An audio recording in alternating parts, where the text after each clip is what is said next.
Ujian terbuka promosi Dr. Saudara Imam Fatkuroji dimulai. Hadirin dimohon berdiri.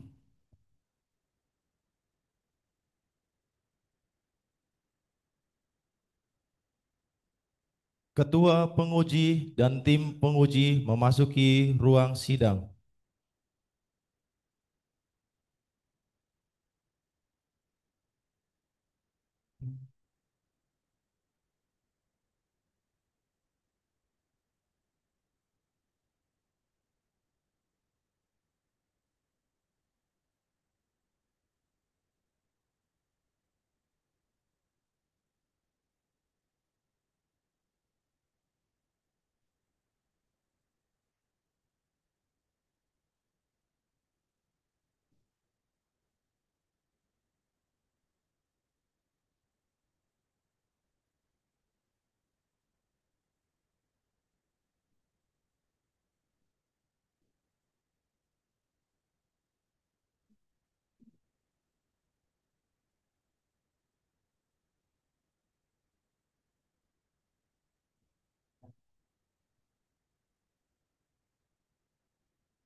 Hadirin dipersilakan duduk kembali.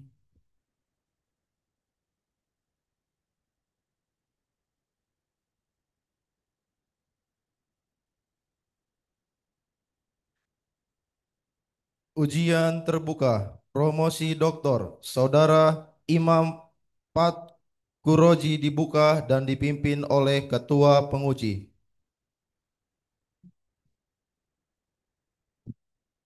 Assalamualaikum warahmatullahi wabarakatuh. Dengan mengucapkan Bismillahirrohmanirrohim, ujian terbuka promosi doktor Saudara Imam Fakturoji. Dengan ini saya nyatakan dibuka. Pedel dipersilakan menjemput promovendus memasuki ruang sidang.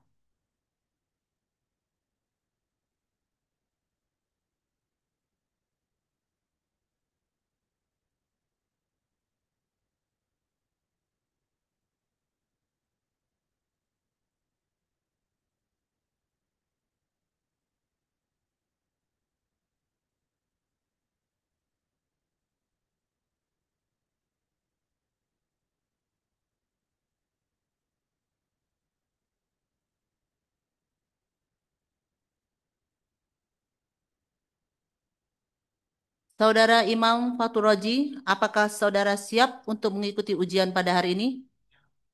Baik, saya persilakan Saudara Promovendus untuk menuju tempat yang telah disediakan.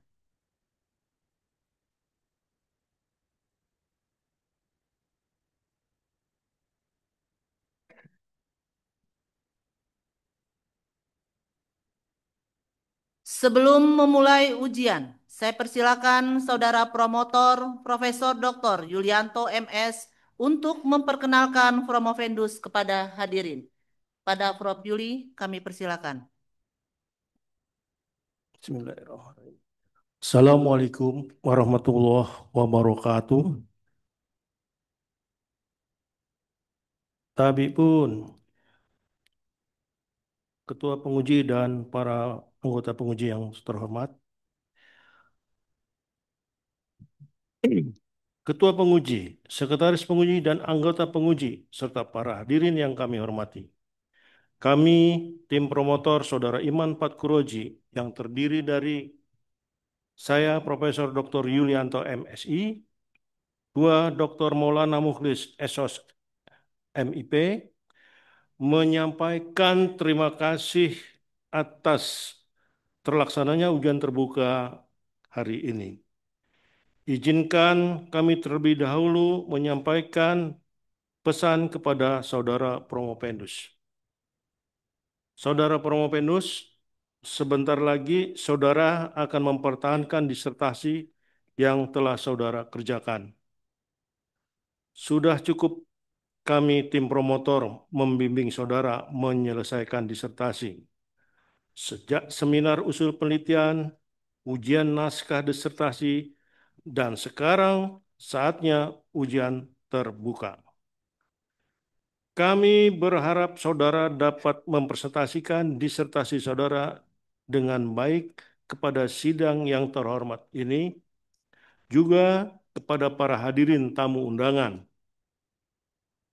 Presentasi ini sebagai pertanggungjawaban akademik dari saudara Promopendus dan termasuk kami sebagai tim promotor. Kami juga berharap saudara dapat mempertahankan disertasi ini dengan baik sebagai karya ilmiah yang dapat saudara banggakan dan pertanggungjawabkan baik secara keilmuan maupun secara praktis pada kehidupan di kemudian hari. Ketua dan anggota penguji ujian terbuka yang terhormat, Promopendus dilahirkan di Bandar Agung pada tanggal 10 November 1984. Anak pertama dari 4 saudara, pasangan dari Bapak Safwan dan Ibu Mariani. Ibu Maryam. Menyelesaikan pendidikan sekolah dasar di SD Negeri 5 Mataram Ilir, Lampung Tengah tahun 1997. Kemudian menyelesaikan pendidikan sekolah lanjutan tingkat pertama di SMPN 1 Seputi Surabaya, Lampung Tengah tahun 2000. Selanjutnya menyelesaikan pendidikan sekolah lanjutan tingkat atas di SMA Negeri 1 Kota Gajah tahun 2003. Pada tahun yang sama, melanjutkan pendidikan tinggi pada Institut Pemerintahan Dalam Negeri IPDN dan lulus pada tahun 2007. Kemudian pada tahun 2016 menyelesaikan program magister atau S2 pada Magister Ilmu Pemerintahan FISIP Universitas Lampung. Jenjang terakhir melanjutkan ke strata 3 di program studi Doktor Studi Pembangunan FISIP Universitas Lampung pada tahun 2020. Selanjutnya kami serahkan Saudara Promopendus kepada Komisi Penguji Ujian Terbuka untuk diuji. Kami akan menerima segala keputusan dalam sidang yang terhormat ini atas performa akademik Promopendus serta kelayakan Promopendus mendapat gelar akademik tertinggi di Universitas Lampung. Terima kasih. Wassalamualaikum warahmatullahi wabarakatuh. Waalaikumsalam warahmatullahi wabarakatuh. Terima kasih Prof. Yulianto. Baik, Bapak Ibu hadirin yang saya hormati, Bapak Ibu tim penguji, sebelum saya memperkenalkan kepada hadirin tim penguji pada hari ini, perkenankan terlebih dahulu kami menyapa yang kami hormati Bapak Dr. Marindo Kurniawan STMM yang sudah bergabung bersama kita melalui kanal online Zoom. Pak Marindo, bisa dengar suara kami, Pak? Assalamualaikum warahmatullahi wabarakatuh. Waalaikumsalam warahmatullahi wabarakatuh. Profesor, mohon maaf langsung dengan online. Suara terlihat dengan jelas. Iya Pak, kami dengar suaranya Pak. Ya. Oke, baik. Baik, selanjutnya saya akan memperkenalkan kepada hadirin tim penguji pada hari ini. Yang pertama, Ketua Tim Penguji atas nama Rektor Universitas Lampung. Saya Profesor Dr. Ana Agustina Zainal Esos MSI. Kedua, Sekretaris Penguji atas nama Dekan Fakultas Ilmu Sosial dan Ilmu Politik Universitas Lampung, Bapak Dr. Robi Cahyadi Kurniawan SIP MA. Yang ketiga, Penguji Eksternal, Sekretaris Daerah Provinsi Lampung, Bapak Dr. Marindo Kurniawan STMM. Keempat, Penguji Internal, Ketua Program Dr. Studi Pembangunan FISIP Universitas Lampung, Profesor Intan Fitri Mutia, SAN, MA, PhD. Selanjutnya, penguji internal dari Universitas Lampung, Profesor Dr. Bambang Utoyo, MSI. Selanjutnya, penguji internal dari Universitas Lampung, Bapak Dr. Arif Sugiono, SOS, MSI. Penguji internal selanjutnya dari Universitas Lampung, Profesor Dr. Noverman Duaji, MSI. Ko-promotor dari Universitas Lampung, Bapak Dr. Maulana Mukhlis, SOS, MIP. Dan promotor dari Universitas Lampung, Bapak Profesor Dr. Yulianto, MS. Memasuki tahap selanjutnya, saya persilakan kepada Saudara Promovendus untuk menyampaikan atau mempresentasikan disertasi saudara dengan waktu maksimal 10 menit. Kami persilakan.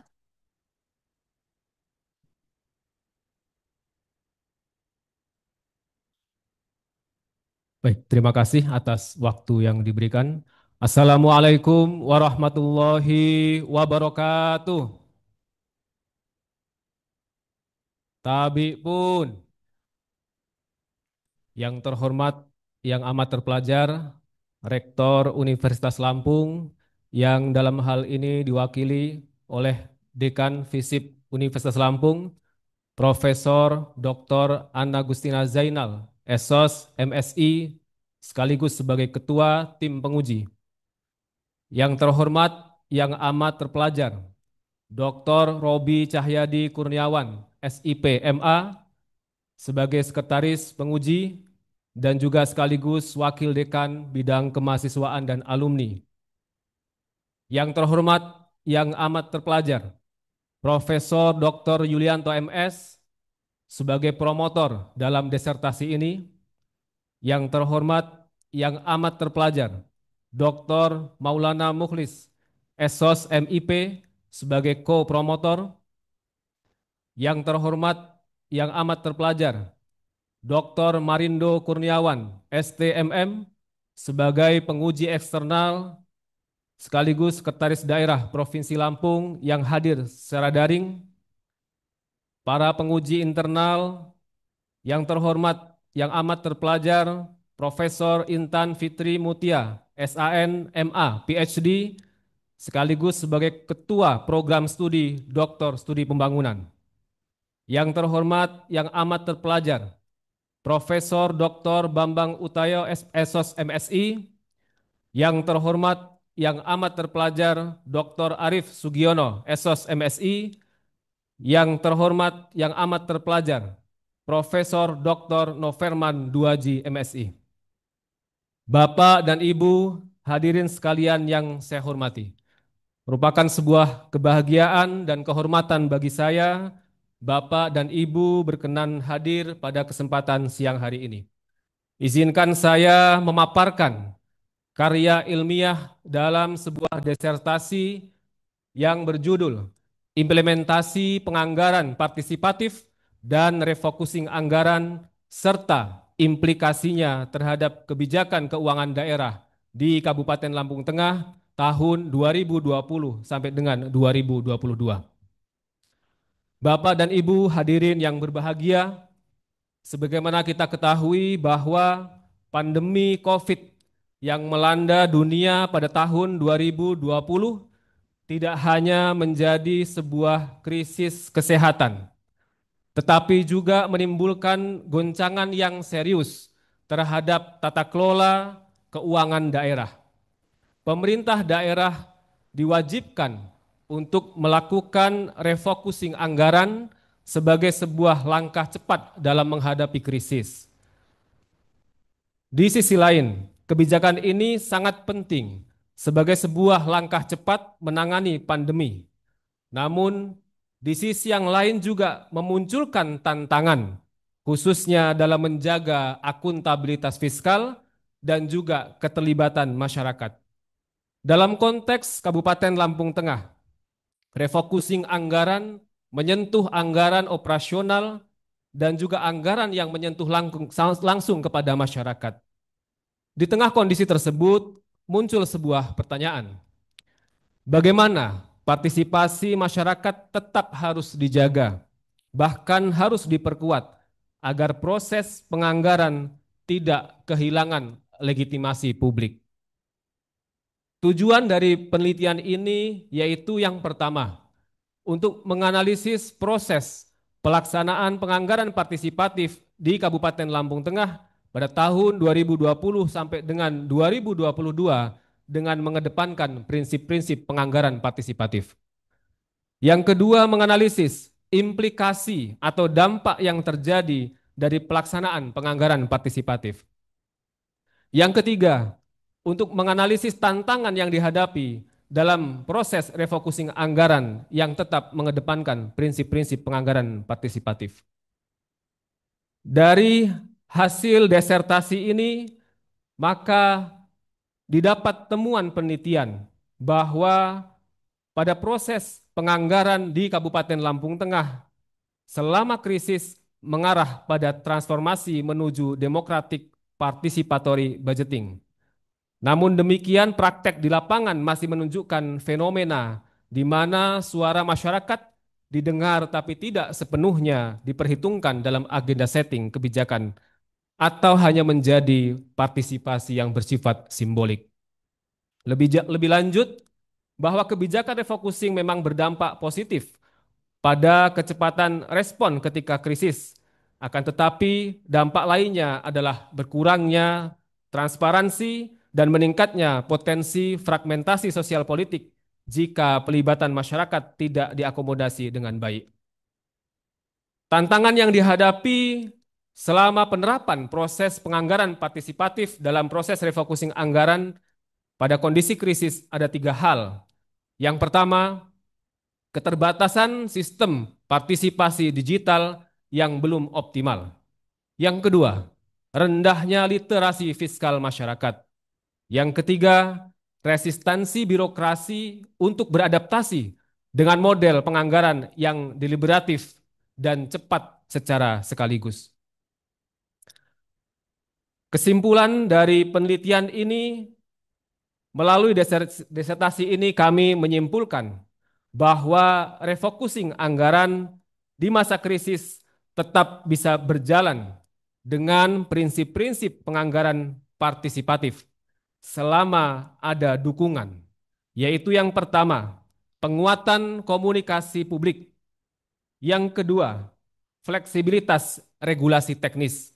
Kemudian yang ketiga, ruang partisipatif yang adaptif serta inklusif khususnya bagi kelompok rentan dan marginal.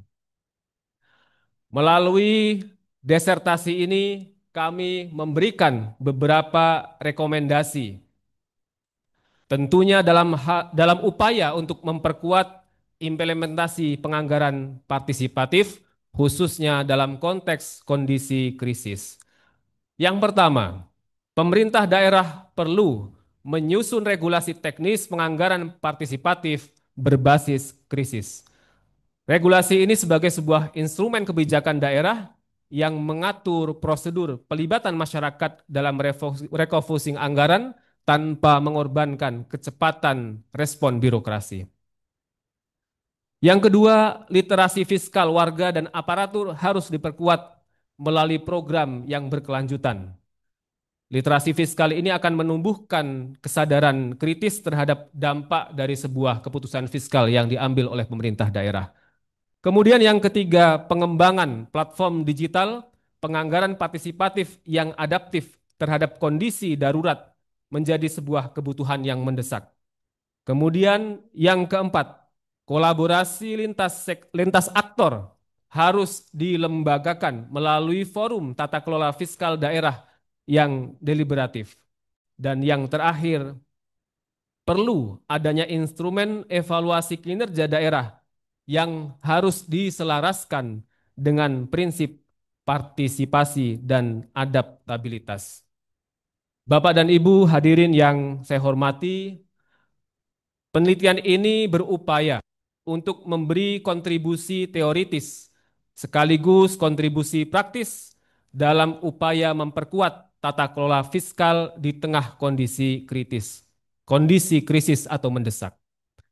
Kami berharap hasil penelitian ini dapat memperkaya hasanah akademik sekaligus menjadi sebuah rujukan praktis bagi pemerintah daerah dalam merancang kebijakan penganggaran yang lebih partisipatif, adaptif, inklusif, dan berkelanjutan. Demikian yang dapat saya sampaikan, kurang lebih mohon maaf. Wassalamualaikum warahmatullahi wabarakatuh. Waalaikumsalam warahmatullahi wabarakatuh. 9 menit 4 detik, Pak. Baik, terima kasih Saudara Promovendus. Selanjutnya Bapak Ibu tim penguji, kita akan masuk sesi pertanyaan.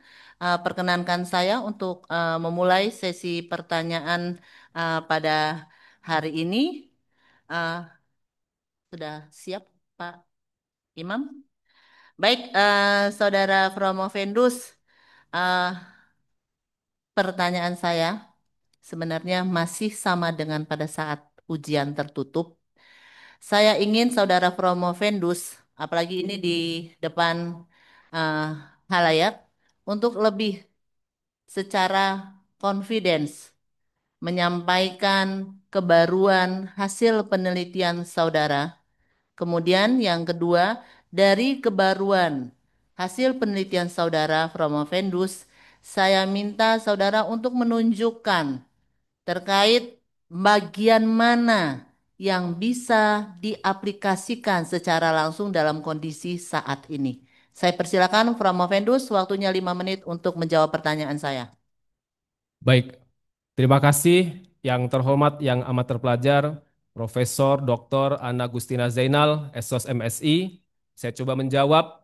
Dalam disertasi ini, novelty atau kebaruan yaitu berupa integrasi prinsip-prinsip penganggaran partisipatif dalam konteks refokusi anggaran ketika terjadi kondisi mendesak atau kondisi COVID-19 yang sebelumnya belum pernah diteliti secara empiris di Indonesia, khususnya di Kabupaten Lampung Tengah. Konsep baru ini ditawarkan adalah partisipasi yang adaptif dalam kondisi darurat yang menggabungkan deliberasi publik dengan kecepatan respon fiskal. Kebaruan ini dalam tataran praktis ketika dalam proses perencanaan yang konvensional dilakukan dalam mekanisme yang sangat panjang secara berjenjang bahkan dilaksanakan N-1 atau 1 tahun sebelumnya. Dalam konteks praktis, ketika terjadi kondisi mendesak, maka pemerintah diharuskan mengambil respon yang sangat cepat, sehingga terkadang ini mengabaikan aspirasi masyarakat yang sudah tertuang di dalam dokumen perencanaan yang sudah disusun secara berjenjang. Oleh karenanya, di dalam kondisi seperti ini, pemerintah daerah harus menemukan kondisi yang ideal, di mana mempertemukan aspirasi masyarakat dengan kecepatan respon pemerintah daerah dalam merespon krisis. Terima kasih. Baik, terima kasih Saudara Promovendus. Saya harapkan apa yang Saudara sampaikan tadi bahwa pemerintah harus bisa merespon secara cepat, aspirasi dan masukan yang disampaikan oleh masyarakat itu bisa dilaksanakan terkait tentu saja tupoksi Saudara Promovendus sehari-hari. Terima kasih untuk jawabannya Saudara Promovendus. Selanjutnya, saya akan mempersilakan penguji eksternal Bapak Sekretaris Daerah Provinsi Lampung, Bapak Dr. Marindo Kurniawan STMM. Dipersilakan Bapak untuk mengajukan pertanyaan, Pak.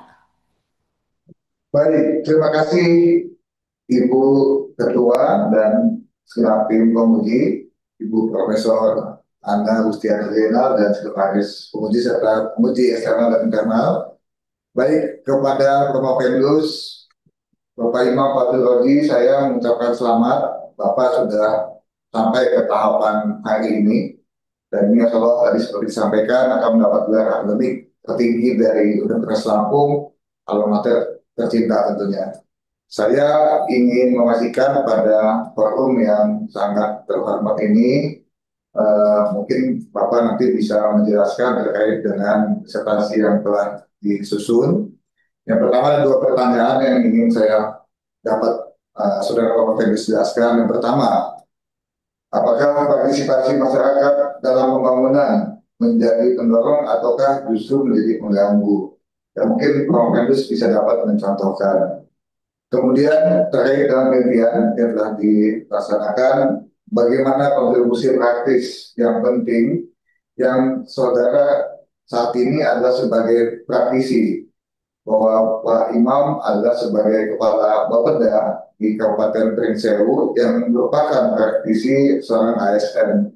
Pada level pemerintahan yang berbeda, tentunya rekomendasi kebijakan apa yang bisa saudara berikan, baik bagi pemerintah maupun bagi masyarakat tentunya. Dipersilakan Pak Promovendus. Terima kasih Bu Ketua. Baik, silakan Promovendus langsung jawab. Baik, terima kasih yang terhormat yang amat terpelajar Dr. Marindo Kurniawan, STMM. Saya coba menjawab bahwa penganggaran partisipasi di satu sisi bisa menjadi pendorong terciptanya akuntabilitas dan kepercayaan masyarakat terhadap pemerintah, tapi juga di satu sisi bisa menjadi penghambat ketika partisipasi masyarakat atau aspirasi masyarakat tidak terakomodir di dalam dokumen pembangunan daerah atau dalam APBD. Ketika masyarakat setiap momentum aspirasi yang dilakukan seperti musrenbang menyampaikan harapannya, tapi di kemudian hari dilakukan refocusing sehingga apa yang menjadi aspirasi masyarakat selalu tidak pernah diakomodir, maka di situ muncul apatisme, ketidakpedulian masyarakat, ketidakpercayaan terhadap pemerintah daerah.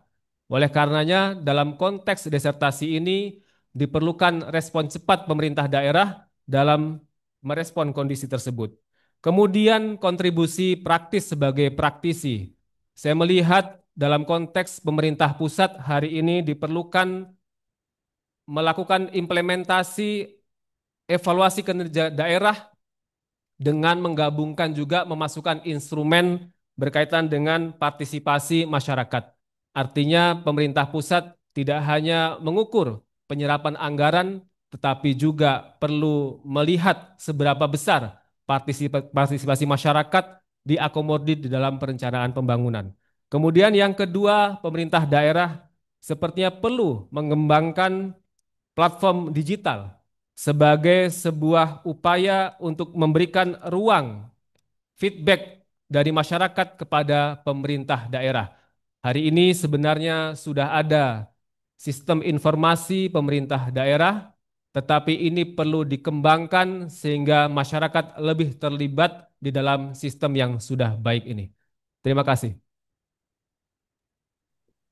Iya, baik, terima kasih Promovendus dan Ibu Ketua dan sekretaris tim dan tim penguji. Kami cukup. Baik, terima kasih Bapak Dr. Marindo untuk pertanyaannya. Selanjutnya saya persilakan Saudara Sekretaris Penguji Bapak Dr. Robi Cahyadi Kurniawan SIPMA untuk mengajukan pertanyaan. Berkenan Pak Robi, waktunya 5 menit. Saya persilakan. Baik, terima kasih Ibu Ketua Penguji, mewakili Rektor. Assalamualaikum warahmatullahi wabarakatuh. Yang terhormat seluruh Dewan Penguji, Profesor dan Doktor, dan yang berbahagia pada hari ini, Bapak Imam Fatur Razi. Dan tak lupa juga kami mengucapkan selamat datang kepada seluruh tamu undangan yang telah hadir di Gedung D31 FISIP Universitas Lampung. Semoga Pak Imam Fatur Razi bukan yang terakhir yang kuliah di S3. Kami mengundang Bapak Ibu untuk juga turut berpartisipasi dan melanjutkan sekolah S3 di FISIP Universitas Lampung. Kami tunggu Bapak Ibu ya. Baik, Saudara Promovendus, ada beberapa hal yang perlu saya pertanyakan. Yang pertama adalah ini disertasinya mengenai implementasi penganggaran partisipasi dan refocusing anggaran. Di dalam hasil disertasi saudara, saya ingin mengklarifikasi teori yang dipakai adalah teorinya Wempler, ya, Brian Wempler di bukunya Participatory Budgeting in Brazil, Contestation, Cooperation, and Accountability. Ada 4 indikator yang Bapak tulis, yaitu partisipasi, peningkatan otoritas warga, keadilan, dan transparansi. Dan ada hal menarik dari disertasi ini adalah ternyata ada 6 tantangannya, yaitu keterlibatan masyarakat, kurangnya dukungan, keterbatasan waktu, ketidakpercayaan penggunaan teknologi, dan sikap dan persepsi masyarakat. Pertanyaan saya adalah pertama, prinsip mana yang paling Bapak anggap mempengaruhi ya dalam konteks disertasi ini? Lalu yang kedua, sebenarnya bagaimana mengatasi tantangan yang Bapak tulis di dalam disertasi Bapak? Mungkin itu, Pak. Terima kasih. Ya, baik. Terima kasih yang terhormat yang amat terpelajar Dr. Robi Cahyadi Kurniawan, SIP MA. Saya coba menjawab dari variabel dalam teori Boulding and Wempler bahwa ada partisipasi warga aktif, peningkatan otoritas warga, keadilan sosial, dan transparansi. Secara umum, seluruh variabel atau faktor-faktor tersebut memiliki kedudukan yang sama di dalam upaya meningkatkan partisipasi masyarakat di dalam penganggaran partisipatif.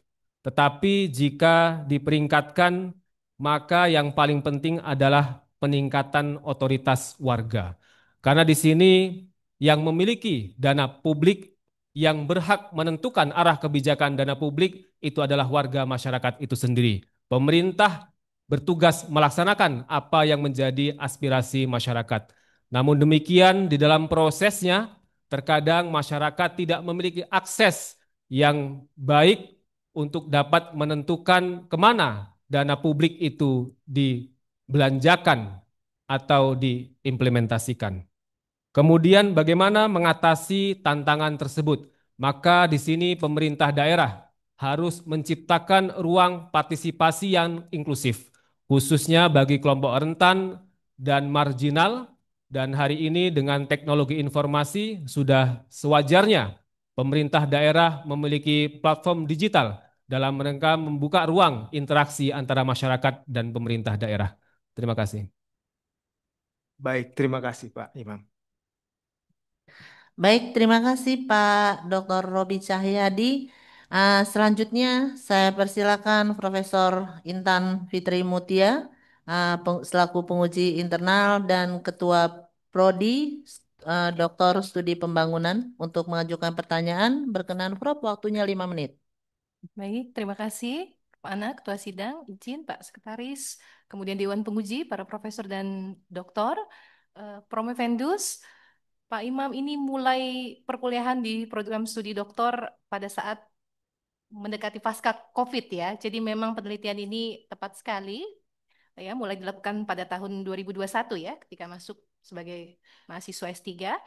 Promovendus saya ingin penegasan kaitannya dengan implikasi dari refocusing penganggaran dengan prinsip partisipasif. Apakah ada perubahan kebijakan khususnya pembangunan yang dilakukan pasca penganggaran partisipasif ini? Kemudian ada temuan yang menarik menurut saya, yaitu ketika perlunya ada peningkatan literasi fiskal, khususnya untuk kaum rentan. Nah, mungkin Promovendus bisa menjelaskan kembali program-program apa yang sudah dilakukan oleh pemerintah daerah khususnya untuk peningkatan literasi literasi fiskal tersebut khususnya untuk kaum rentan yang memang menjadi sasaran dari refocusing anggaran ini. Baik, terima kasih. Baik, terima kasih yang terhormat yang amat terpelajar Profesor Intan Fitri Mutia, SAN, MA, PhD. Saya coba menjawab bahwa implikasi atau dampak dari refocusing anggaran yang dilakukan ketika terjadi kondisi krisis mendesak atau pada saat COVID-19, yaitu teralokasinya anggaran-anggaran yang harusnya dilakukan untuk publik seperti infrastruktur dan lain sebagainya, itu harus dialokasikan untuk sektor kesehatan dan sektor pengaman sosial, juga di situ pemulihan ekonomi. Hal ini berdampak kepada tertinggalnya pembangunan yang bersifat infrastruktur yang memang sudah menjadi harapan masyarakat.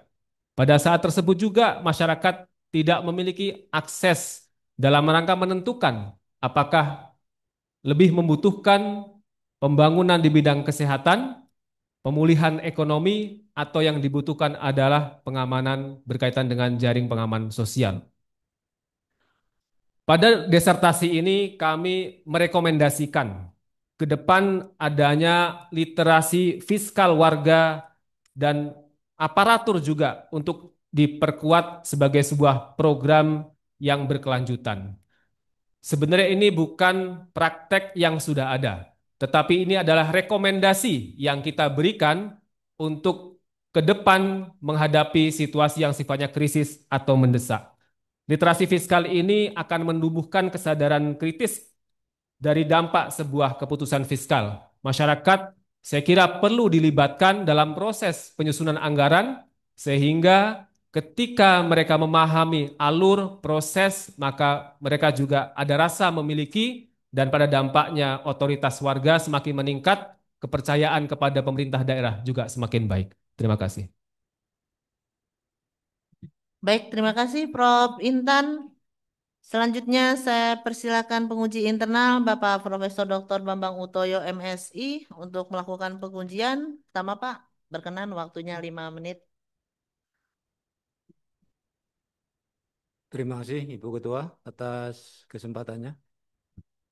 Tim penguji yang saya hormati, para tamu undangan yang saya banggakan, dan saudara imam yang berbahagia. Ada 3 lah ya kira-kira, tapi singkat-singkat aja ini. Yang pertama, tema saudara itu kan terkait dengan penganggaran partisipatif dan refocusing. Dan di sisi lain, saudara mengambil minat studi pada studi pembangunan. Nah, sebetulnya di mana connectingnya persoalan studi yang saudara Promovendus tempuh, yaitu studi pembangunan, dengan tema disertasi dalam hal ini adalah penganggaran yang partisipatif dan refocusing. Itu yang pertama. Yang kedua, saya kira Promovendus harus secara declare bisa memberikan sebuah rekomendasi yang spesifik begitu, yang jelas, khususnya dalam hal kebijakan keuangan di level lokal atau level daerah terkait dengan penganggaran partisipatif dan refocusing ini, apalagi mengambil kasus waktu itu adalah fenomena COVID begitu. Jangan-jangan misalnya ke depan, walaupun kita tidak mengharapkan, ada fenomena tertentu seperti itu yang harus kita antisipasi juga, sehingga kita tidak mengulang kesalahan yang sama dalam konteks penganggaran ini. Dan yang ketiga, disertasi sebagai body of knowledge yang utuh, tentunya Saudara Promovendus bisa memberikan temuan penelitiannya ini secara spesifik juga dan lugas terkait dengan model otoritis yang saudara bangun, yaitu dari modelnya Boulder dan Wempler. Terima kasih, saya kira itu.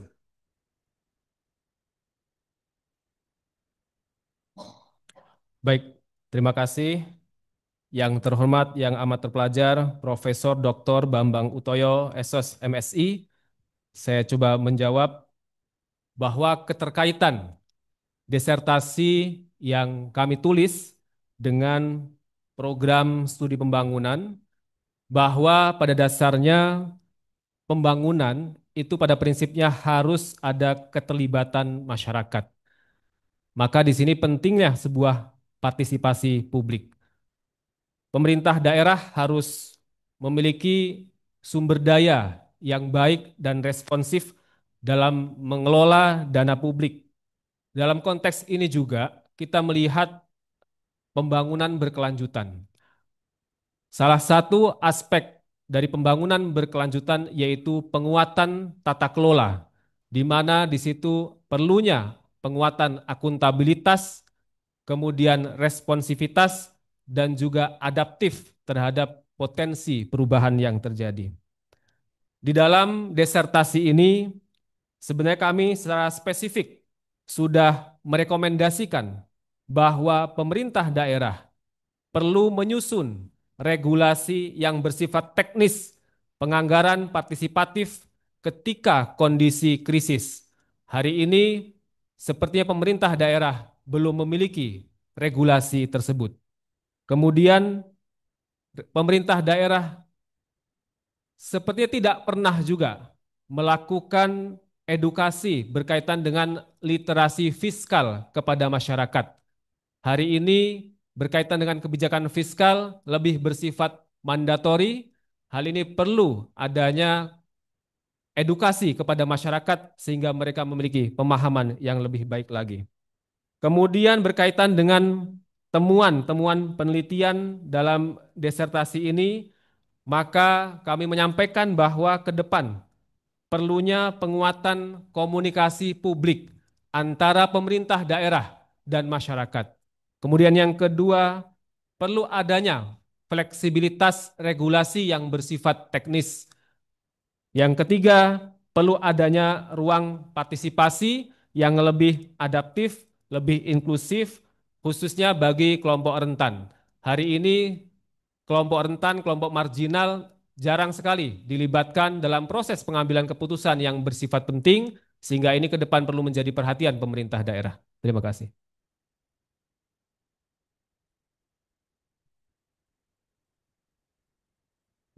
Baik, terima kasih Prof. Bambang. Untuk selanjutnya, saya persilakan penguji internal Bapak Dr. Arief Sugiono SOS MSI untuk melakukan pengujian sama Pak Arief, berkenan 5 menit. Baik, terima kasih Ketua Sidang. Assalamualaikum warahmatullahi wabarakatuh. Saudara Promovendus dari tadi belum minum. Silakan minum dulu. Ya, kasihan nih. Silakan ambil minum kalau atau puasa.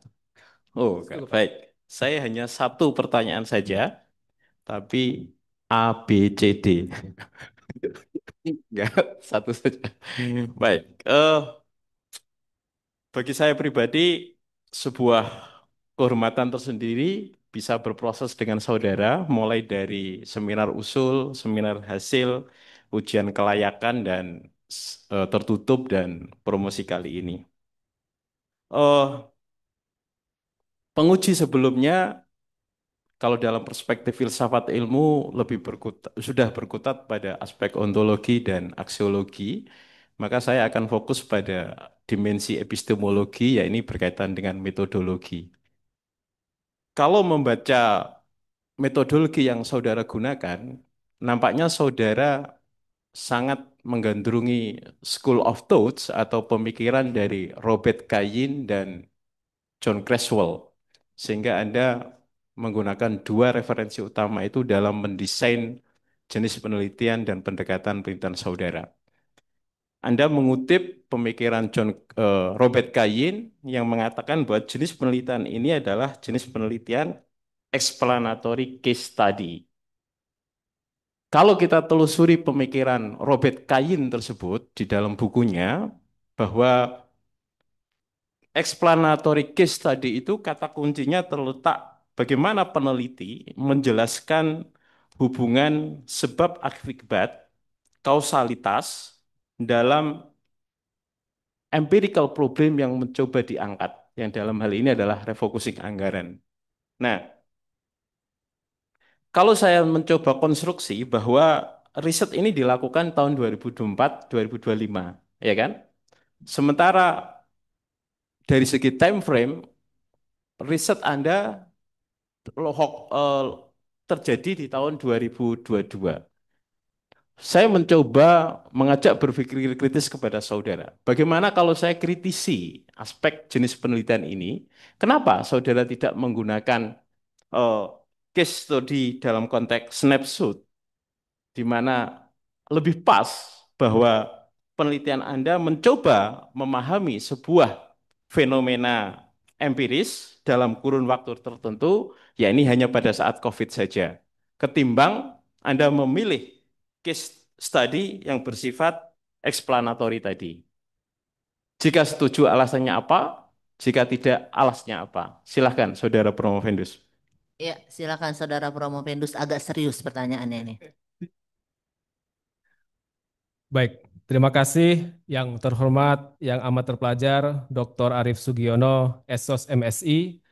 Saya mencoba menjawab bahwa metode penelitian yang kita gunakan lebih tepat untuk menggambarkan situasi kondisi yang ada saat itu, di mana ketika terjadi COVID-19 sebagai salah satu kondisi krisis yang pernah terjadi, menimbulkan kepanikan di birokrasi, di masyarakat, menimbulkan tekanan publik di mana masyarakat menuntut pemerintah mengambil langkah cepat, tetapi juga di satu sisi pemerintah belum pernah mengalami hal yang demikian.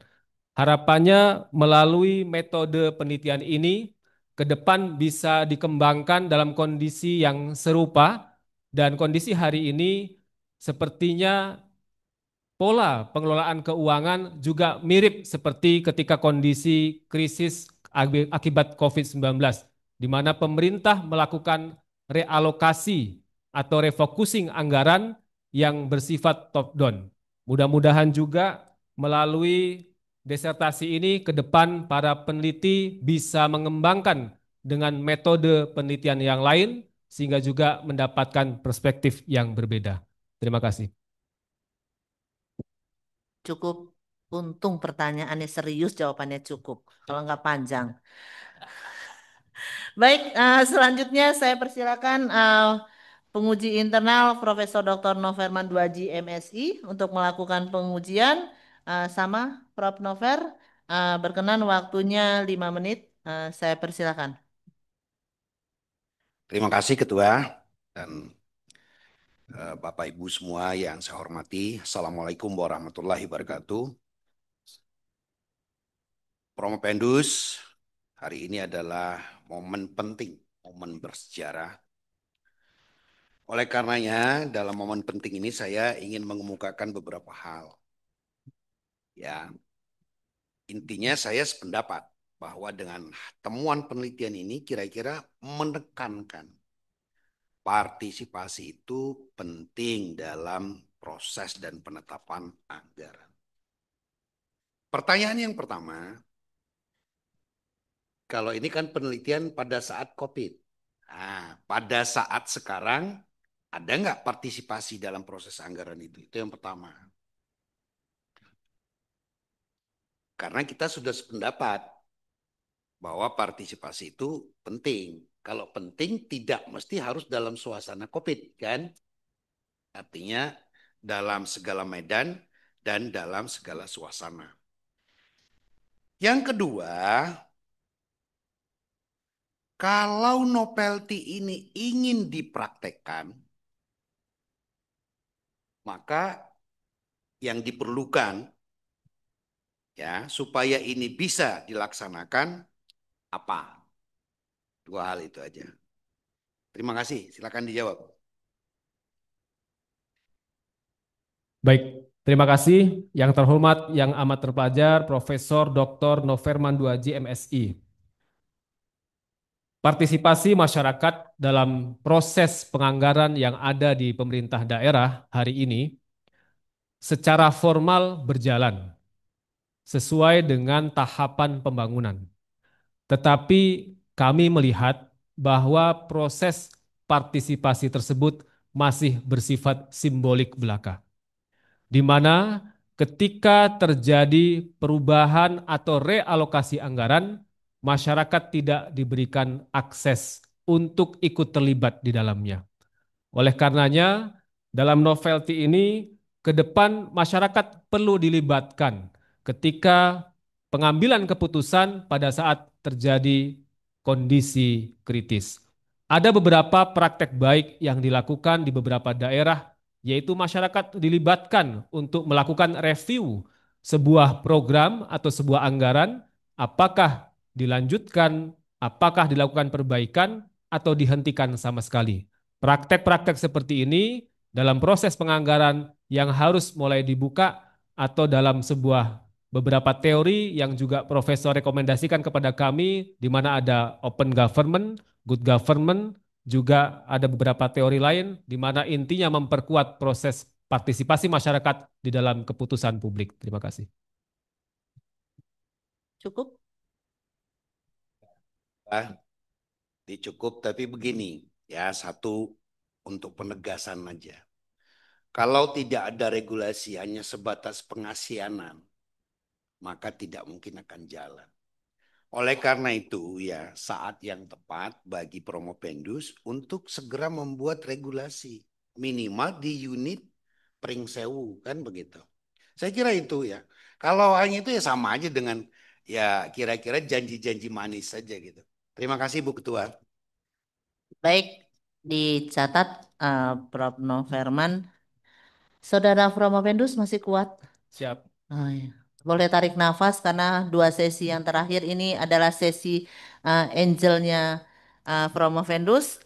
Penguji berikutnya adalah dari kopromotor yang seharusnya. Ya, tapi kita berdoa aja ya, Pak. Seharusnya nggak akan membuat degup jantung Promovendus lebih kencang. Saya persilakan kopromotor Bapak Dr. Maulana Mukhlis, Esos MIP untuk melakukan pengujian. Berkenan, Prof, sama waktunya 5 menit. Baik, terima kasih Bu Ketua Sidang. Bismillahirrahmanirrahim. Assalamualaikum warahmatullahi wabarakatuh. Ibu Ketua Sidang yang saya hormati, para penguji yang saya hormati, Bapak Ibu semua para hadirin yang saya hormati, Saudara Promovendus yang saya hormati, eh, ya mudah-mudahan ringan ya, tapi biasanya saya jarang ngasih pertanyaan ringan, Promovendus ya. Saya justru bertanya dari apa yang saudara tulis, dari 3 halaman, dari 500-an halaman lebih. Ini tulisan saudara kan ya? Yakin ya? Yakin. Oke. Saya memulai dari situasi atau data yang Anda tulis di halaman 136. Saudara tidak usah membuka. Lampung Tengah sebagai lokus riset Anda ini istimewa. Kenapa istimewa? Karena dia kabupaten atau kota dengan APBD tertinggi seprovinsi Lampung. Ya, hampir 3 triliun, 2,7 atau 2,6. Ya. Jadi kaya. Tapi benarkah kaya? Tidak. Kenapa tidak? Karena 88,6% dari 2,7 triliun itu dana transfer. Sisanya 12% itu hanya PAD. Kayanya sebenarnya semu. Ini sok kaya bahasa saya ya. Nah, sementara Saudara Morofendus, Anda yang sampaikan tadi, 88% ya, 6% yang Anda tulis pendapatan Lampung Tengah itu dari dana transfer, itu pun ternyata sudah diatur oleh pusat dalam bentuk mandatory spending. Clear ya? Pendidikan 20%, kesehatan 10%, infrastruktur 25% dan sebagainya. Ya, padahal dana transfer itu diharapkan membuat kemandirian fiskal daerah itu tinggi.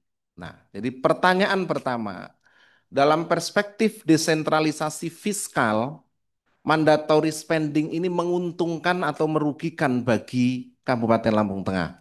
Itu pertama. Oke. Yang kedua, ini juga penting. Yang kedua, sekarang Saudara Kepala Bapeda ya, Kepala Bapeda. Oke. Tahun 2027 pemberlakuan 100% dari Undang-Undang 1 2022 tentang hubungan keuangan pemerintah pusat dan daerah ya. Jadi dana operasional kabupaten kota atau daerah itu maksimal untuk dana operasi itu dari total APBD-nya hanya 30%. Lampung Tengah saat ini 67%. Jadi kelewat 47% untuk gaji pegawai. Padahal di 2027 yang Anda harus memulai merancangnya di APBD 2026 itu maksimal 30%. Pertanyaannya, apa yang bisa dan akan saudara lakukan sebagai kepala Bapeda untuk meyakinkan bahwa secara regulasi 30% maksimal dana operasional itu terpenuhi. Kemudian yang kedua, partisipasi masyarakat di dalam konteks dan belanja modal dan sebagainya itu tetap. Oke, bisa dipahami? Yang ketiga, nah ini, yang ketiga ini agak unik. Saudara kemarin Kepala Bapeda Lampung Tengah, kabupaten terkaya selampung. Nah, ternyata sekarang Kepala Bapeda Pringsewu yang APBD-nya nggak sampai setengah dari Lampung Tengah. Pertanyaannya, tantangannya kan bagus di Lampung Tengah kan, APBD-nya tinggi dan sebagainya. Pertanyaannya, mengapa pindah dari Bapeda Lampung Tengah ke Bapeda Pringsewu? Ini kalau Bapeda Pringsewu ya main-main, hanya 1, berapa triliun? 1,3 triliun. Bandingin dengan Lampung Tengah hampir 2,9 triliun. Pertanyaan satu dan keduanya harus dijawab jujur. Pertanyaan ketiganya boleh dijawab meskipun tidak jujur. Terima kasih. Silakan Saudara Provendus. Ya, silakan. Baik, terima kasih yang terhormat yang amat terpelajar Dr. Maulana Mukhlis, SOS MIP. Saya coba menjawab bahwa sebagaimana kita tahu tujuan dari kebijakan mandatory spending atau kewajiban. Yang pertama dari sektor pendidikan itu diwajibkan 20% dari APBD untuk dialokasikan kepada sektor pendidikan. Kemudian ada 10% dari APBD dialokasikan untuk sektor kesehatan dan juga ada 40% dari APBD dialokasikan untuk sektor infrastruktur berdasarkan Undang-Undang HKPD. Latar belakang dari kebijakan ini adalah sebenarnya untuk menghilangkan kesenjangan antar daerah. Kemudian memastikan penanganan terhadap kemiskinan itu bisa dilakukan, kemudian juga memperluas kesempatan kerja. Tetapi hari ini juga pemerintah daerah bersusah payah memenuhi mandatory spending berkaitan dengan pendidikan, kesehatan, dan infrastruktur, di mana pemerintah pusat juga dalam hal ini ada perubahan kebijakan berkaitan dengan dana transfer ke pemerintah daerah yang semakin tahun semakin kecil. Ini juga menjadi tantangan tersendiri. Maka mandatory spending ini menguntungkan atau merugikan? Sebenarnya ketika pemerintah daerah memiliki tata kelola keuangan yang baik dalam rangka memenuhi standar pelayanan minimal masyarakat, yaitu pendidikan, kesehatan, dan pelayanan infrastruktur, maka sebenarnya ini sangat menguntungkan karena ini adalah hak dasar masyarakat. Artinya tanpa harus ada kebijakan mandatory spending, kebijakan pengalokasian anggaran untuk hal tersebut juga sudah harus dilakukan. Namun demikian, konteksnya hari ini yang perlu kita kritisi adalah substansi dari anggaran tersebut. Apakah benar-benar menyentuh dari maksud dari kebijakan mandatory spending yang ada. Di tahun 2027, pemerintah daerah diwajibkan memenuhi belanja pegawai maksimal 30%. Dalam konteks hari ini juga ini merupakan tantangan yang cukup berat bagi pemerintah daerah, di mana belanja yang menyentuh sektor publik ini masih sangat kecil di bawah 20%. Oleh karenanya ke depan ini perlu strategi duduk bersama pemerintah daerah harus mulai mengurangi belanja yang tidak menyentuh langsung kepada masyarakat. Di tahun 2025 pemerintah pusat sudah mengawali dengan Inpres 1 2025 di mana pemerintah memotong secara drastis belanja-belanja yang sifat seremoni, perjalanan dinas, ATK dan lain sebagainya yang dimana itu tidak menyentuh kepada masyarakat secara langsung. Kemudian yang ketiga ini pertanyaan yang cukup berat. Pada intinya Bapak kita sebagai aparatur sipil negara siap ditempatkan di mana saja. Terima kasih. Baik, terima kasih Saudara Promovendus. Ya, Saudara memang belum sempurna, tapi sudah melakukan yang terbaik. Terima kasih.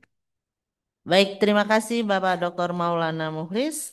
Selanjutnya saya persilakan Prof. Dr. Yulianto selaku promotor dari Saudara Promovendus untuk mengajukan pertanyaan. Berkenan Prof, waktunya 5 menit dan pertanyaannya jangan susah-susah Prof, kasihan. Baik, terima kasih Ibu Ketua.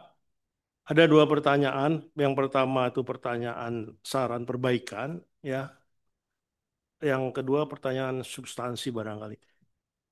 Yang saran perbaikan barangkali terkait dengan mutu. Jadi kita membuat mutu itu harus terkait dengan bidang ilmu kita, harus terkait dengan topik penelitian kita, harus terkait dengan keyakinan yang kita gunakan dalam aktivitas kita sehari-hari. Jadi bukan tidak terkait, ada kaitan dengan itu. Itu untuk perbaikan. Kemudian yang kedua pertanyaannya, pada tahun 2020 pemerintah ada kebijakan refocusing. Pada tahun 2025 pemerintah ada kebijakan efisiensi anggaran. Ya. Nah, bagaimana implementasi khususnya di pemerintah daerah terhadap kebijakan keuangan daerahnya ini. Apakah ini recomposing itu lebih memudahkan ataukah efisiensi ini lebih memudahkan? Tolong dijawab. Baik, terima kasih yang terhormat, yang amat terpelajar, Profesor Dr. Yulianto MS. Saya coba menjawab berkaitan dengan refocusing ketika terjadi COVID-19 dengan efisiensi sebagai implementasi dari Inpres 1 2025. Yang pertama, perbedaan situasi dan kondisi, di mana ketika terjadi refocusing akibat COVID, itu ada tekanan publik, ada kepanikan, dan ada kondisi di mana pemerintah daerah belum pernah melakukan hal tersebut. Itu baru pertama kali terjadi. Sedangkan ketika terjadi efisiensi, sepertinya pemerintah daerah lebih siap karena sama persis apa yang terjadi pada saat efisiensi itu dilakukan ketika proses refocusing anggaran, tetapi alokasinya yang berbeda. Jika ketika terjadi refocusing, anggaran yang harusnya kepada sektor publik dilakukan dalam rangka penanganan COVID. Ketika terjadi efisiensi, anggaran yang seharusnya ada dari pemerintah pusat untuk sektor publik, untuk infrastruktur, itu tidak hadir di pemerintah daerah. Oleh karena itu pemerintah daerah dipaksa untuk melakukan efisiensi dalam rangka memenuhi anggaran tersebut. Prosesnya hampir sama, tetapi pada intinya dalam konteks dua hal tersebut adalah tantangannya di mana keterlibatan masyarakat menentukan prioritas yang harus dilakukan. Terima kasih. Cukup, Ketua. Baik, terima kasih Prof. Yulianto. Maka sesi ujian Saudara Imam Faturoji selesai. Ujian promosi Doktor Saudara Imam Fatkuroji selesai.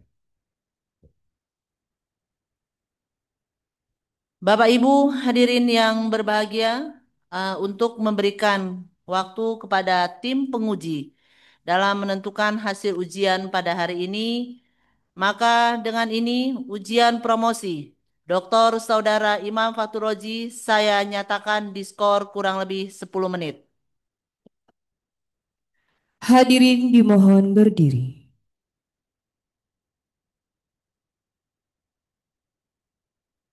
Ketua penguji dan tim penguji meninggalkan ruang ujian.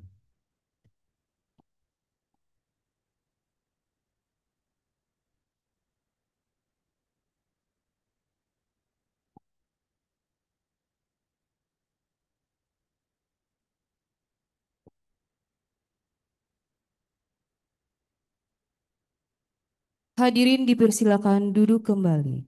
Promovendus dipersilakan meninggalkan ruang ujian. Hadirin dimohon tetap di dalam ruang sidang dan menjaga ketertiban.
Ketua penguji dan tim penguji memasuki ruang sidang.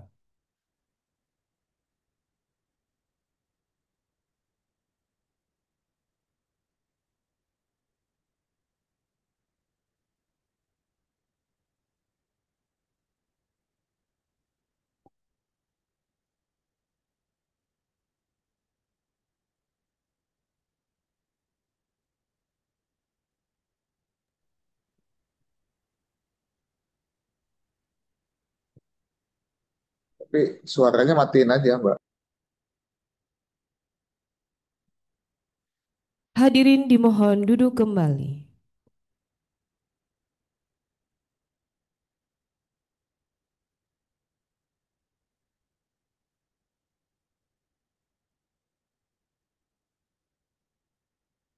Ujian promosi Dr. Saudara Imam Faturoji dibuka kembali. Pedal dipersilakan menjemput promovendus.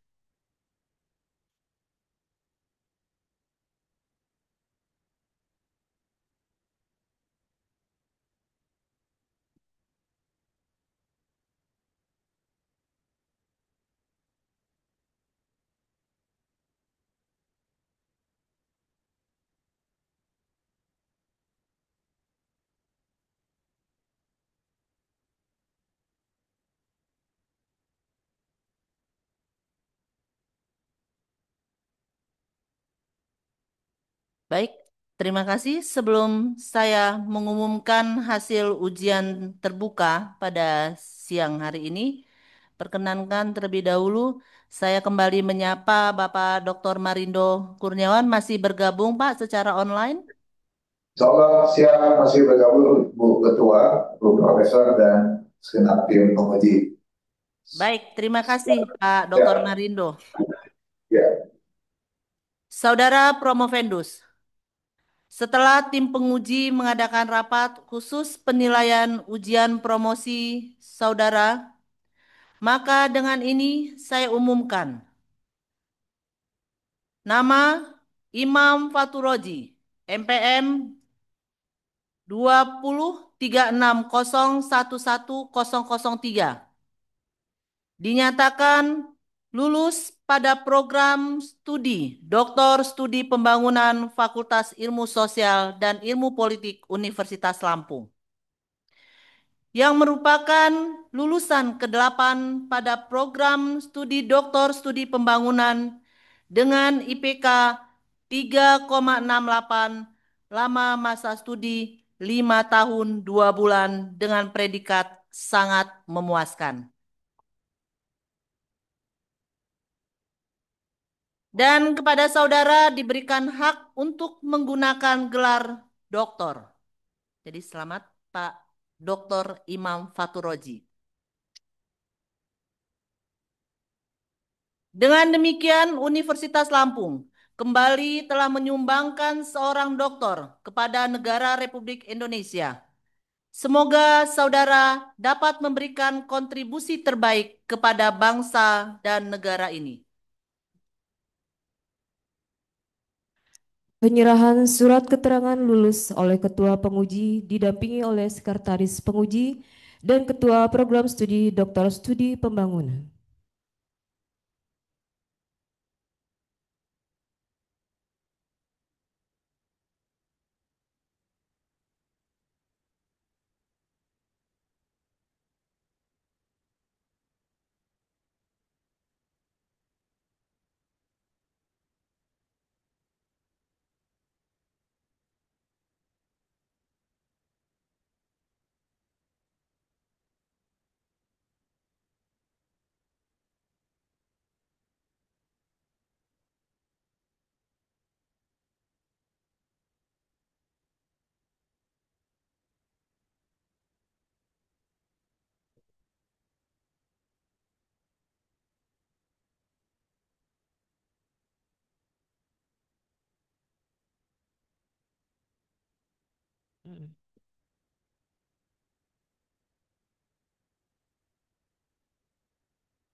Penyampaian pesan kepada dokter baru oleh Ketua Penguji. Izin Bapak Ibu tim penguji. Bismillahirrohmanirrohim. Assalamualaikum warahmatullahi wabarakatuh. Selamat sore, salam sehat, salam sejahtera untuk kita semua. Tabi pun yang sama-sama kita hormati dan kita banggakan Bapak Dr. Marindo Kurniawan, Sekretaris Daerah Provinsi Lampung, sekaligus dalam hal ini selaku penguji eksternal. Kemudian yang saya hormati Bapak Ibu, para pejabat dari pemerintah Kabupaten Prengseu yang hadir pada kesempatan hari ini. Sini kalau berdasarkan daftar hadir, ini hadir Pak Asisten Bidang Pemerintahan dan Kesejahteraan Rakyat, Asisten Bidang Administrasi Umum, Bapak Kepala Badan Kesbangpol, Kepala Dinas, Disduk Capil, Kepala BPKAD, Kepala Dinas Sosial, Kepala Dinas Pemberdayaan Perempuan, Perlindungan Anak, dan Pengendalian Penduduk serta KB, staf ahli bidang kemasyarakatan SDM, serta Bapak Ibu yang mungkin tidak bisa, mohon maaf, tidak bisa saya sebutkan satu persatu. Tentu saja orang tua dari saudara Dr. Imam Fatur Roji, istri dan keluarga. Kemudian juga di sini saya lihat hadir Bapak Ibu dosen di lingkungan FISIP Universitas Lampung. Alhamdulillah di siang menjelang sore hari ini kembali Fakultas Ilmu Sosial dan Ilmu Politik melalui program S3 program studi pembangunan telah meluluskan satu orang doktor yaitu Saudara Imam Fatur Roji. Tentu saja ini merupakan satu kebanggaan untuk kami dan dengan lulusnya Saudara Dr. Imam Fatur Roji pada hari ini, perkenankan kami mewakili institusi khususnya Fakultas Ilmu Sosial dan Ilmu Politik Universitas Lampung sekali lagi mengucapkan selamat dan tentu saja dengan rasa bangga kami mengembalikan Saudara Imam Fatur Roji ke instansi di mana Saudara Dr. Imam Fatur Roji selama ini mengabdi. Kalau kemarin masuk seperti ini melanjutkan pertanyaan dari co-promotor, masuk masih tercatat sebagai PNS mengabdi pada pemerintah Kabupaten Lampung Tengah. Saat ini sebenarnya tadi jawabannya gampang Pak, takdir yang membawa saya ke Prengseu. Saat ini Pak Dr. Imam Fatur Roji mengemban amanah di Pemda Kabupaten Prengseu, maka secara institusi perkenankan sekali lagi kami mengucapkan terima kasih atas kepercayaan dari rekan-rekan pemerintah daerah kabupaten khususnya yang telah memberikan izin kepada pegawainya atau kepada stafnya untuk melanjutkan program S3 di Fakultas Ilmu Sosial dan Ilmu Politik. Tadi Pak Sekretaris Penguji sudah menyampaikan mudah-mudahan ini bukan yang terakhir yang akan melanjutkan studi di FISIP Universitas Lampung. Bapak Ibu, kami menunggu kehadiran Bapak Ibu, teman-teman, rekan-rekan PNS di lingkungan khususnya saat ini Kabupaten Prengseu untuk bergabung bersama kami baik program magister maupun program doktor di lingkungan Fakultas Ilmu Sosial dan Ilmu Politik. Jadi Pak Imam kalau tahun depan dari Prengseu nggak ada yang daftar berarti Pak Imam yang salah. Ya kan, berarti diragukan gitu kan. Nah, jadi ada tugas Pak Imam selaku alumni. Sekali lagi terima kasih Bapak Ibu untuk kehadirannya pada hari ini. Terima kasih, sampaikan salam hangat dan salam hormat kami untuk Bapak Bupati. Mudah-mudahan dengan kehadiran Bapak Dr. Imam Fatur Roji di Kabupaten Prengseu akan memperkuat seluruh pelaksanaan program-program kerja dari Bapak Bupati di Prengseu. Dan tentu saja bagi keluarga, sekali lagi kami mengucapkan terima kasih, selamat, dan untuk istri khususnya, perjuangannya belum selesai, Bu. Kalau kemarin S3 itu harus ngelus-ngelus Pak Imam karena harus sabar, sabar, dan sabar. Ini mungkin yang berikutnya juga sama, Bu. Sabar, sabar, dan hati-hati dalam mengemban amanah. Sekali lagi terima kasih Bapak Ibu dan khusus untuk Bapak Sekda Provinsi Lampung, Bapak Dr. Marindo Kurniawan. Terima kasih Ya, banyak siap, Bapak Prof. untuk Sama-sama, Prof. kesediaan dan berkenan Bapak selaku penguji eksternal sedari ujian tertutup dan sampai dengan hari ini ujian terbuka. Mudah-mudahan kolaborasi kita akan terus berjalan dan mohon titip Pak Sekda, mungkin ada pegawai Ya, provinsi Pak tahun depan yang lanjut ke S3 Pak, ya, divisi U ya. siap, Prof. Ya, tadi Pak Imam kalau tidak berhasil tahun ini ada mahasiswa baru untuk S3 maka dia gagal. Betul. Maka untuk Provinsi Setuju Pak. Lampung kita Ini akan udah perintah Pak sampaikan. Sekda nih Pak. Iya, sepakat. Ya, terima kasih Terima sekali kasih, lagi Pak. Pak Sekda. Terima kasih. Terima kasih. Ya, terima kasih Bapak Ibu semua. Saya akhiri. Billahi taufiq wal hidayah. Wassalamualaikum warahmatullahi wabarakatuh.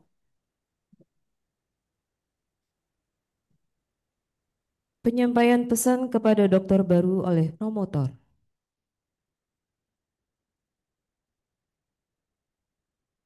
Bismillahirrahmanirrahim. Assalamualaikum warahmatullahi wabarakatuh. Ibu Ketua dan para penguji yang saya hormati, Bapak Ibu, para hadirin, tamu undangan yang saya hormati. Alhamdulillah hari ini kita berhasil meluluskan bimbingan kami atas nama Saudara Imam Patkuroji. Saudara Dr. Imam Patkuroji, saya dan Pak Maulana ya, itu sungguh-sungguh bersyukur dan bahagia telah saudara dinyatakan lulus dalam sidang promosi hari ini. Dalam proses panjang, kami berdua telah berusaha membimbing saudara dengan sepenuh hati, dengan kemampuan kami yang kami miliki.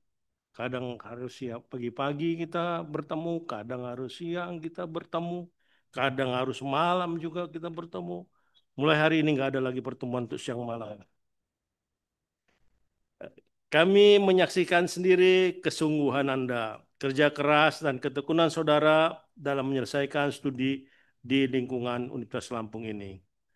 Hari ini keberhasilan itu bukan sekedar pencapaian akademik, melainkan buah dari perjuangan, dedikasi, dan ketabahan saudara dalam menghadapi setiap tantangan.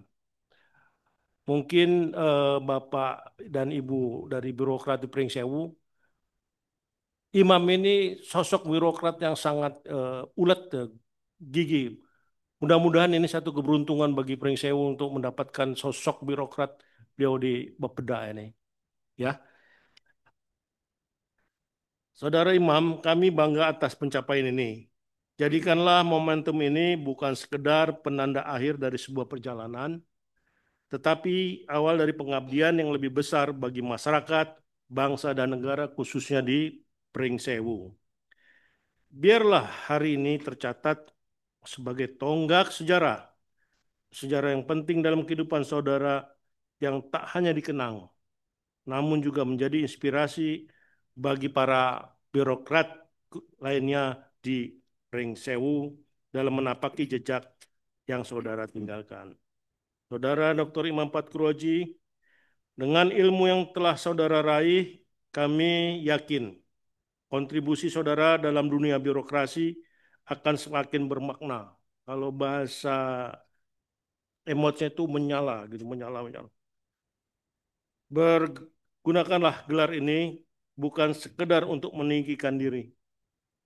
Mentang-mentang sudah doktor, Anda merasa anak buah Anda nanti ataupun teman-teman Anda, jangan sampai seperti itu. Melainkan untuk merendahkan hati dalam melayani teman-teman maupun masyarakat.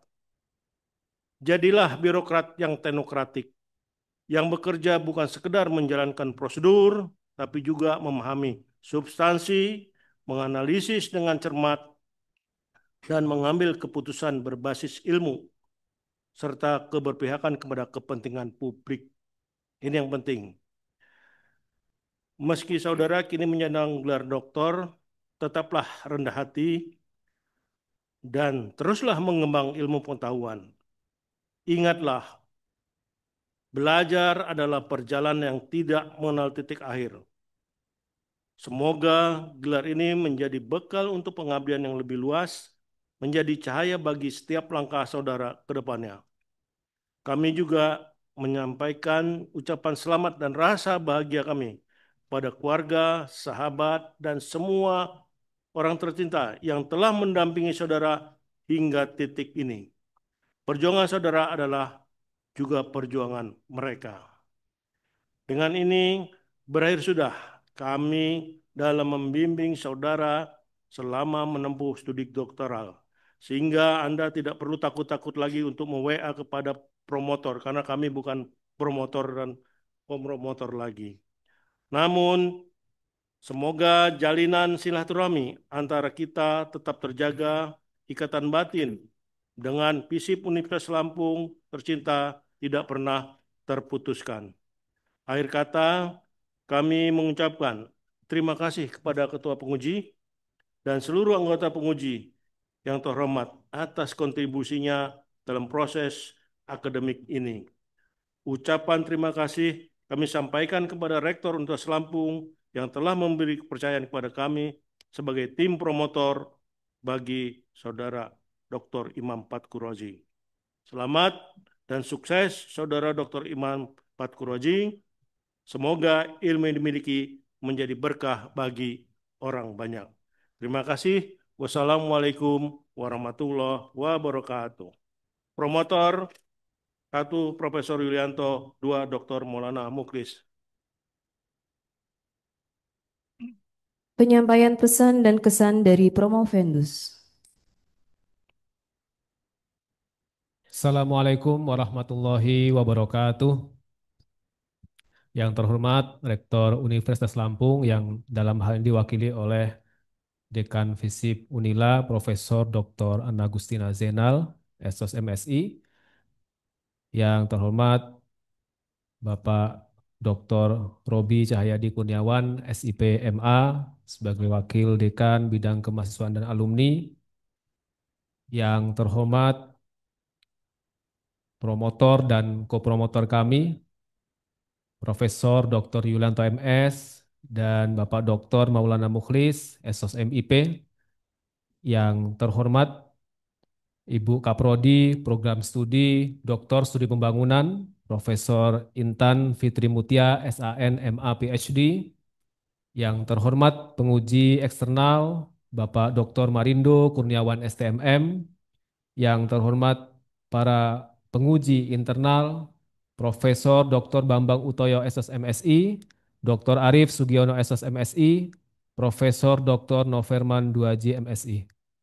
Alhamdulillah, puji syukur kehadirat Allah Subhanahu wa taala, kita telah bersama-sama menyaksikan sidang promosi doktor pada kesempatan siang hari ini.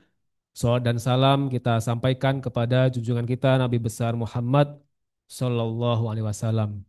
Bapak dan Ibu hadirin yang berbahagia, pada kesempatan sore hari ini izinkan saya mengucapkan ucapan terima kasih kepada yang pertama kedua orang tua saya hadir di tengah-tengah kita, Bapak Sapuan dan Ibu Mariam. Beliau berdua ini saya sudah tanya berkali-kali, Bapak Ibu, beliau ini tidak memiliki ijazah satu lembar pun. Tetapi sejatinya beliau sangat terpelajar dan alhamdulillah bisa membuktikan anaknya bisa berdiri di hadapan Bapak Ibu sekalian. Kami berasal dari kampung di ujung Kabupaten Lampung Tengah di Kecamatan Seputi Surabaya. Tidak terbayang oleh kami bisa berdiri di sini sampai dengan program doktor, apalagi sampai menjadi pejabat tinggi pratama di sebuah daerah. Mudah-mudahan ini sebuah keberkahan yang dapat kami pertanggungjawabkan di dunia dan di akhirat. Kami mengucapkan terima kasih juga kepada keluarga, terutama istri tercinta, Ani Rifaida, yang tentu Ibu selama proses program doktor ini anggarannya banyak direfocusing untuk mensupport kegiatan ini, sehingga Alhamdulillah atas support dari keluarga, istri dan anak-anak tercinta semua bisa dapat terselesaikan. Anak kami 4, 2 orang di Jakarta sedang melaksanakan pendidikan, 2 masih di rumah, Alhamdulillah bisa hadir pada kesempatan sore hari ini. Kesempatan ini kami juga menyampaikan ucapan terima kasih kepada pemerintah daerah Kabupaten Brengsewu. Hadir pada kesempatan ini Ibu tenaga ahli, staf ahli Bupati, para asisten, para kepala perangkat daerah, tenaga ahli Bupati, kemudian juga Bapak dan Ibu kepala perangkat daerah dari Kabupaten Lampung Tengah. Pada kesempatan hari ini juga kami mengucapkan terima kasih atas support dan dukungan hadir rekan-rekan dari STPDN Angkatan 15, kemudian adik-adik dari Purna Praja STPDN. Pada kesempatan ini sesuai menindaklanjuti dari pesan Ibu Dekan, kami melaksanakan studi pembangunan ini, kuliah S3 ini selama 5 tahun 2 bulan. Mudah-mudahan angka ini tidak menjadi persepsi yang buruk kepada adik-adik untuk mengikuti jejak langkah kami. Bukan Universitas Lampung yang menyusah-nyusahkan, apalagi promotornya. Ini terkadang yang butuh malah promotornya yang WA dan telepon. Tapi mahasiswanya agak bandel. Tetapi ini sebenarnya faktor kemampuan kami memanage waktu, keluarga, pekerjaan, dan keperluan sehari-hari, sehingga kami semangatnya 3 tahun. Bahkan Bu Dekan, istri saya ini di status di profil WA-nya itu 3 tahun kakak. Tapi saya ternyata tidak bisa memenuhi janji kepada beliau harus menyelesaikan ini selama 5 tahun. Bapak Ibu yang saya hormati, kami juga mengucapkan terima kasih atas motivasi dukungan dari rekan-rekan Bapeda Kabupaten Brengsewu, Bapeda Kabupaten Lampung Tengah, dan juga rekan-rekan angkatan program studi doktor, studi pembangunan, angkatan 2020 hadir Ibu Dr. Dewi Ayu Hidayati, kemudian juga tadi hadir Ibu Dr. Dian Kagungan, Ibu Dr. Handi Mulyaningsih, dan secara virtual Bapak Dr. Mashur Sampurna Jaya. Mudah-mudahan bisa segera menuntaskan rekan-rekan seangkatan yang sudah hampir expired ini Bu Dekan. Bapak Ibu sekalian, mencapai tahap ini merupakan sebuah tanggung jawab dan amanah yang besar untuk kami terus memberikan pengabdian yang terbaik. Mudah-mudahan ini juga bisa kita pertanggungjawabkan, dan kami pada kesempatan ini mengucapkan terima kasih dan rasa bangga kepada alma mater tercinta Universitas Lampung yang sudah menempa kami dari Magister Ilmu Pemerintahan dan sampai hari ini menjadi Doktor Studi Pembangunan. Pada kesempatan yang baik ini, izinkan dengan penuh rasa hormat dan kerendahan hati kami mengucapkan terima kasih kepada yang terhormat Rektor Universitas Lampung. Kemudian izinkan kami mengucapkan terima kasih kepada Dekan Visip Unila Profesor Dr. Anna Gustina Zainal, SSMSI. Terima kasih kepada Wakil Dekan Bidang Kemahasiswaan dan Alumni, Bapak Dr. Robi Cahyadi Kurniawan, SIPMA. Ucapan terima kasih yang mendalam kepada Profesor Dr. Yulianto MS sebagai promotor, Bapak Dr. Maulana Mukhlis, SSMIP sebagai kopromotor. Mohon maaf apabila mahasiswanya ini bandel, tidak sesuai dengan ekspektasi Bapak. Mudah-mudahan apa yang Bapak berikan dapat bermanfaat. Terima kasih kepada yang terhormat Bapak Dr. Marindo Kurniawan, STMM. Kemudian terima kasih kepada penguji eksternal, Profesor Intan Fitria Mutia, SAN MA PhD, yang sekaligus Ketua Program Studi, Dr. Studi Pembangunan. Terima kasih kepada para penguji internal, Profesor Dr. Bambang Utoyo SOS MSI, Dr. Arif Sugiono SOS MSI, Profesor Dr. Noverman Duaji MSI. Mudah-mudahan yang Bapak dan Ibu berikan kepada kami menjadi amal kebaikan dan kami mendoakan Bapak semua, Bapak dan Ibu senantiasa sehat dan terus memberikan kontribusi membimbing kami dalam rangka memberikan pengabdian yang terbaik untuk bangsa dan negara. Terima kasih kepada Bapak Ibu yang hadir, yang tidak dapat kami sebutkan satu persatu. Mudah-mudahan momentum hari ini menjadi keberkahan untuk kita semua. Kurang lebih mohon maaf. Wallahul muwaffiq ila aqwamit thoriq. Wal afu minkum. Wassalamualaikum warahmatullahi wabarakatuh.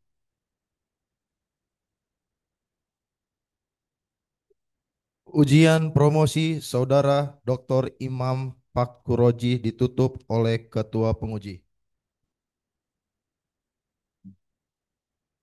Dengan mengucapkan syukur alhamdulillah, ujian promosi doktor Saudara Dr. Imam Fakhuroji dengan ini saya nyatakan resmi ditutup.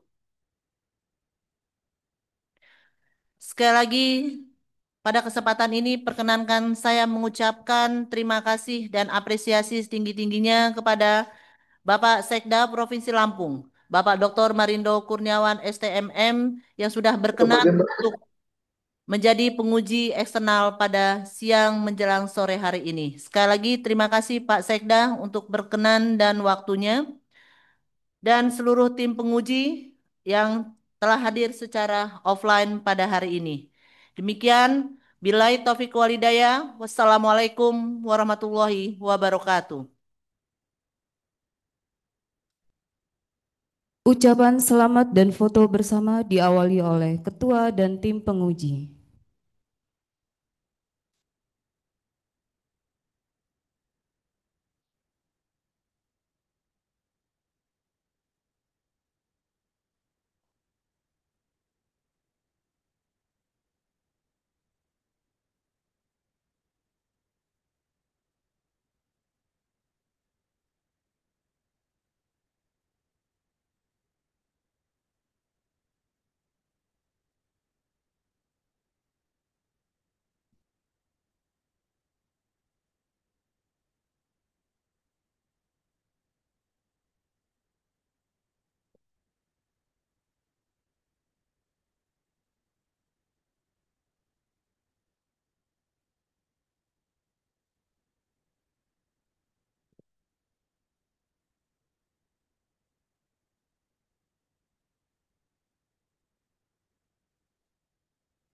Dilanjutkan foto bersama Ketua, tim penguji, dan keluarga Promovendus.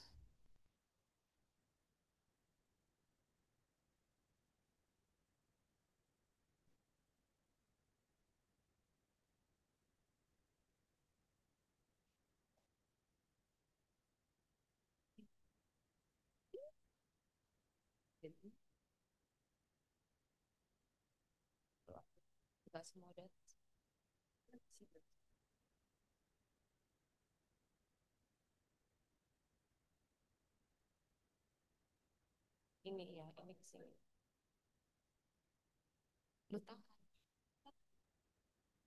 Ya. Kami mengundang berkenan Asisten Perekonomian dan Pembangunan Kabupaten Pringsewu, Asisten Administrasi Umum Kabupaten Pringsewu, Tenaga Ahli Bupati Pringsewu, Kepala BPK Kabupaten Pringsewu, Kepala Dinas Sosial Kabupaten Pringsewu, Kepala Kesbang Pol Kabupaten Pringsewu, PLT Kepala Dinas Ketahanan Pangan dan Kabupaten Pringsewu, Kadis Pengelola Sumber Daya Air Lampung Tengah, Kepala Dinas Pengendalian Penduduk dan Keluarga Berencana Lampung Tengah, Kepala Dinas Pemberdayaan Perempuan Perlindungan Anak Pengendalian Penduduk dan Keluarga Berencana, Kepala Dinas Penduduk Catatan Sipil untuk berfoto bersama. Dipersilakan.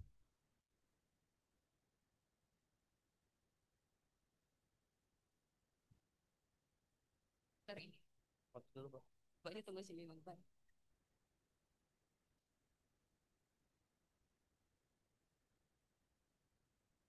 Ya.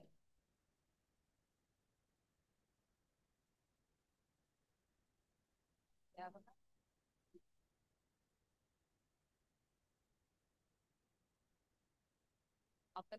Mau foto lagi yang Praja.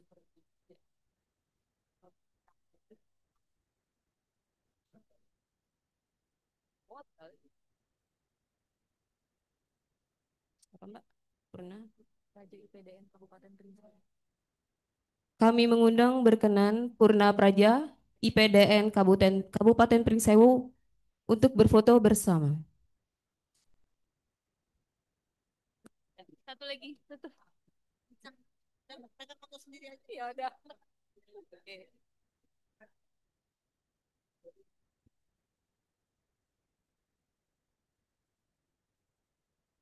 Ketua dan tim penguji promosi doktor dipersilakan meninggalkan ruang ujian, sekaligus memberikan ucapan selamat dan berfoto bersama kepada Dr. Imam Fatkuroji dan keluarga dipersilakan mengambil posisi.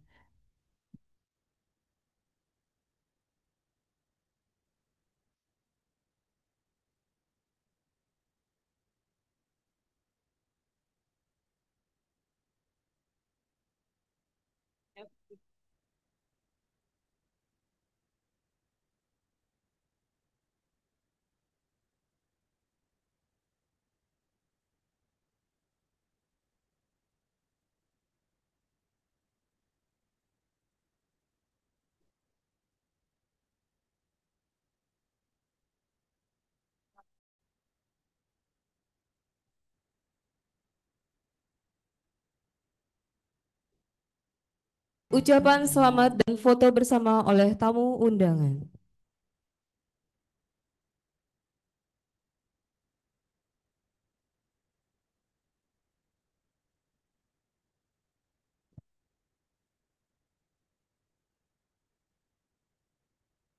Hadirin yang terhormat, tak terasa sampailah kita pada penghujung acara ujian sidang doktor ini.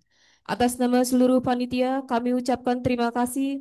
Khususnya kami berterima kasih kepada para penguji yang telah memberikan penilaian dan masukan berharga. Mewakili seluruh panitia, kami mohon maaf yang sebesar-besarnya apabila terdapat kesalahan tutur kata atau sikap yang kurang berkenan di hati hadirin sekalian. Akhir kata, selamat kepada Promovendus Dr. Iman Fatkuroji yang telah menyelesaikan perjuangannya. Semoga ilmu yang diraih senantiasa bermanfaat. Wassalamualaikum warahmatullahi wabarakatuh.